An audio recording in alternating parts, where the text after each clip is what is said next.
ঈদ উল ফিতর উপলক্ষে যাত্রীদের সুবিধার্থে দূরপাল্লার বাস ও ট্রেনের টিকিট আগাম বিক্রির দ্বিতীয় দিন আজ। অনলাইনে বাসের টিকিট বিক্রির সাথে কাউন্টারগুলোতে রয়েছে ভিড়।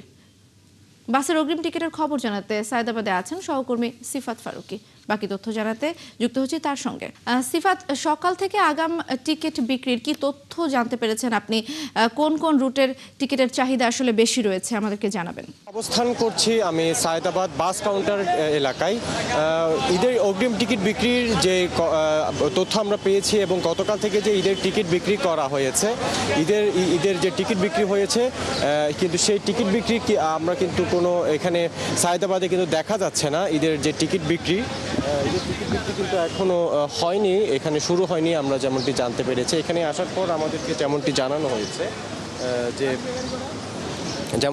হয়েছে যে সায়দাবাদ এলাকায় যে বাস কাউন্টারগুলো রয়েছে, এখানে এখনো টিকিট বিক্রির যে অনুমতি তারা সেটি এখনো পায়নি। শুধুমাত্র গাবতলীতে যেই কাউন্টারগুলো রয়েছে, প্রত্যেকটি প্রায় সবগুলো বাসের যে কাউন্টার রয়েছে, সব বাসের যে কাউন্টারগুলো রয়েছে সে শুধুমাত্র গাবতলীতেই টিকিট বিক্রি করা হচ্ছে।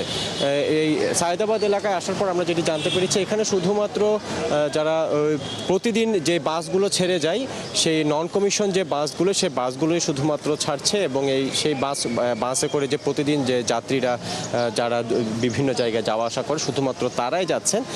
কিন্তু ঈদের যে অগ্রিম টিকিটের যে বিষয়টি, সেটি এখানে আমরা দেখতে পাইনি। এখানে যারা আছেন তারা আমাদেরকে বেশ কয়েকটি বিষয় জানিয়েছেন যে গাবতলী থেকে এখনও কিন্তু জানানো হয়নি এখান থেকে কবে ঈদের টিকিট বিক্রি করা হবে। এছাড়া আরও একটি বিষয় আমাদেরকে তারা জানিয়েছেন যে ইরান মার্কিন ইসরায়েল যে যুদ্ধ চলছে, এর কারণে যে জ্বালানি তেলের সংকটের একটি বিষয় আমাদেরকে জানিয়েছেন যে আগামী প্রায় 14 থেকে 15 দিন মতো তেলের মজুদ বাংলাদেশে আছে। সেই বিষয়টির কারণেও এখনও টিকিট ছাড়তে পারছেন না, এরকম একটি তথ্য আমরা এখানে এসে জানতে পেরেছি। মূলত সব মিলিয়ে এখনও সায়দাবাদ এলাকায় যেটি আমরা জানতে পেরেছি, ঈদের যে টিকিট বিক্রির ঈদযাত্রার যে টিকিট বিক্রির বিষয়, সেটি কার্যক্রম সেটি এখনও সায়দাবাদের যে বাস কাউন্টারগুলো রয়েছে এখানে শুরু হয়নি। সিফাত, আপনাকে ধন্যবাদ, আপনি সেখানে রয়েছেন।